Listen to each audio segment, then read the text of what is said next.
Welcome to the Retirement Guide Podcast. I'm your host, George Jameson, the owner of Capital Wealth Group, a fee-only advisory firm. Whether you're nearing retirement or already retired, join me each week as we explore the world of retirement planning and equip you with the knowledge and tools you need for a successful retirement. So typically, when people retire, they think their expenses will increase, mainly due to travel and entertainment. However, most retirees actually spend the majority of their money on 5 key things, and travel is one of them. Hi, I'm George Jameson, a certified financial planner and founder of Capital Wealth Group. I've helped a lot of retirees prepare for and thrive in retirement. And I've seen firsthand the difference between what people think they'll spend money on versus what they actually spend money on. Today, I'm going to share the 5 biggest expenses we see with our clients, and some of which may be quite surprising. So why listen to me? Over the past decade or two, I've not only studied finance, but I've also managed millions of dollars for clients who are approaching or already in retirement. I know which expenses tend to creep up unexpectedly and have learned from experience how to craft a sustainable retirement plan that prepares for those costs. Before I get started, please be sure to leave a review and subscribe to the podcast. So let's start. The number one biggest expense in retirement is healthcare.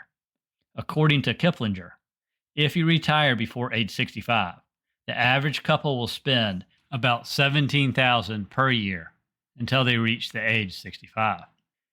And it really doesn't stop there. Many people mistakenly assume that Medicare pays for everything, but in reality, Medicare only covers about 2/3 of the healthcare cost. Now let's review the basics of Medicare. At age 65, you become eligible for Medicare. Medicare Part A covers hospital insurance and inpatient stays, and there's no premium for it. Medicare Part B covers outpatient care, like doctor's visits and preventive services, which comes with a premium. Then there's Medicare Part D, which covers prescription drugs. However, if you can't afford the monthly premiums, I highly recommend a Medigap plan, which is a Medicare supplement policy to cover what Medicare doesn't.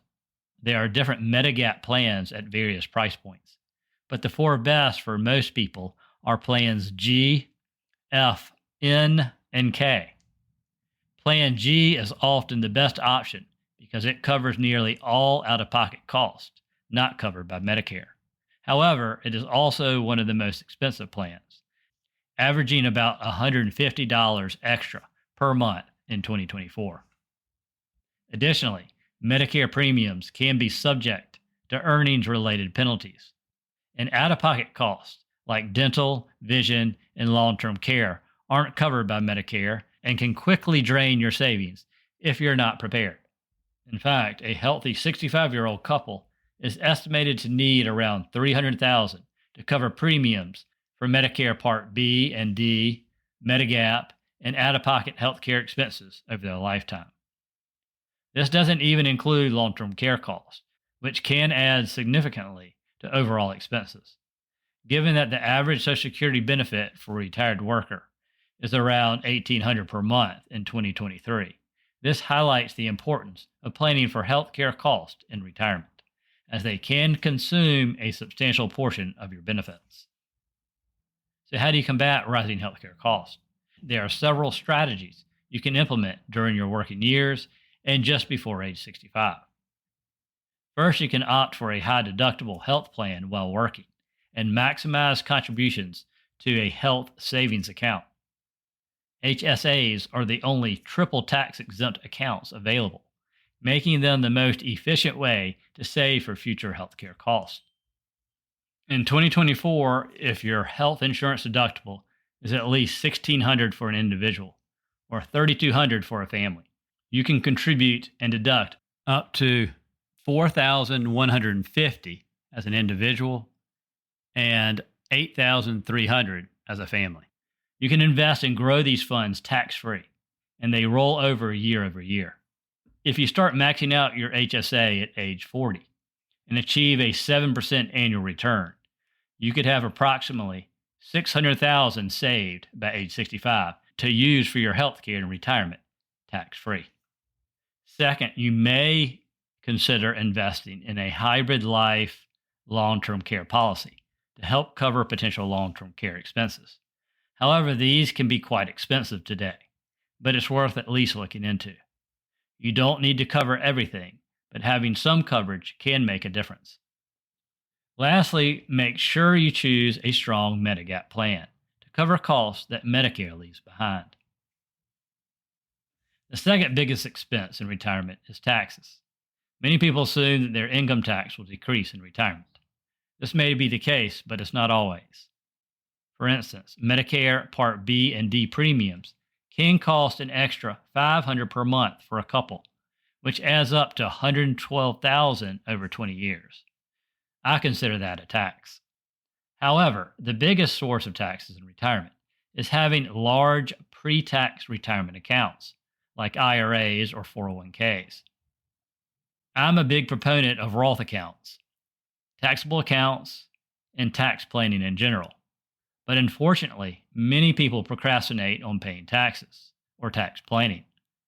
They often mistakenly believe that deferring taxes is the same as not paying taxes, often leading to large untaxed savings that I call a ticking tax time bomb.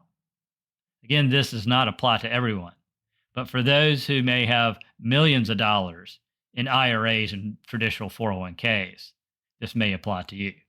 Every dollar you withdraw from pre-tax accounts is taxed as ordinary income, which can push you into higher tax brackets and increase your Medicare costs. However, even if you are in the highest tax bracket currently, allocating some funds to Roth IRAs and taxable accounts is usually a smart move. Many people assume their tax rate will be lower in retirement. But if you have large pre-tax accounts, your taxable income could be higher. And when required minimum distributions kick in, this can really increase your taxes. So what can we do about these tax challenges and the ticking time bombs? Start diversifying your tax landscape today by splitting your retirement contributions between pre-tax and Roth accounts. In our practice, we use advanced software to help clients determine how much they can contribute to Roth IRAs, Roth 401ks, and at the beginning of retirement, if it makes sense to convert to Roth IRAs without bumping them into a higher tax bracket. This strategy is one of many we use to minimize lifetime tax liabilities. Our software also allows us to perform what's called distribution planning, ensuring our clients pull their retirement income from the correct accounts in the correct order to minimize their lifetime tax liability. Okay, the third biggest expense in retirement is travel. This one is expected, right? If we're not working 40 hours a week, we need to fill our time with something. And travel is often at the top of the bucket list. The first 10 or so years of retirement are often called the go-go years. This is when you're still young, healthy, and able to do all the adventurous traveling you may not have had time to do while working. Travel costs can vary tremendously, from local staycations to traveling around the country to traveling abroad. To determine if a travel budget is realistic, we help our clients see how their decisions today will affect them 20 to 30 years down the line. If you don't have all the money in the world, which is most of us, research budget-friendly ways to visit your dream destinations. There are tons of resources online. I personally like watching videos from real people who've actually traveled to those places and can share tips on saving money. The fourth biggest expense is home maintenance. I know this is a boring topic, but I'm continuously shocked at how expensive home maintenance can be, both now and in retirement. Many people tend to put off big expenses like new windows, a roof, kitchen or bathroom renovations, and yard updates until they have time to manage them, which is often when they retire. But what about all the home maintenance tasks you might handle yourself now, but might not be able to do later in retirement? For instance, can you realistically clean the gutters or wash the windows at age 70? Maybe, but I wouldn't plan on it. Be sure that you and your advisor account for these increasing costs as you approach and move through retirement. One way to reduce your home maintenance expenses is to downsize, especially to a one-story house with a smaller yard. Okay, the fifth and final big expense, which may or may not apply to you, is supporting children and grandchildren in retirement. If you're a parent, you've already spent plenty on those cute munchkins, right? I laugh because I have 3 of my own, so I know firsthand how expensive kids can be. But something you may not have considered is how much you'll want to help your children or grandchildren once you're retired. Whether it's treating your family to a big vacation, contributing to your grandkids' education accounts, paying for private school or a tutor, or simply gifting your kids money, you need to plan for these costs in retirement. With our software, we can show clients exactly how much they can afford to gift each year without negatively impacting their future financial security. So, all right, folks, there you have it. The 5 biggest retirement expenses you can start planning for today, which are healthcare, taxes, travel, home maintenance, and for some, supporting kids and grandkids. If I have missed something, please let me know so we can all learn from your experience. Thank you and have a great day. Thank you for tuning in to this episode of the Retirement Guide. If you enjoyed this episode, please subscribe and leave a 5-star review to help others discover the show. For questions, ideas, or discuss your retirement plan, reach out to me, George Jameson, at Capital Wealth Group. If you'd like a free retirement review, visit our website at capitalwealthplan.com to learn more. Thank you for listening. Stay tuned for more insightful retirement planning in future episodes. And now for the disclaimer. The information discussed in this podcast is for general explanations and education only. It is not tax, legal, or investment advice. Before considering acting on any information heard here, first consult with your tax, legal, or investment advisor. Thank you and have a great day.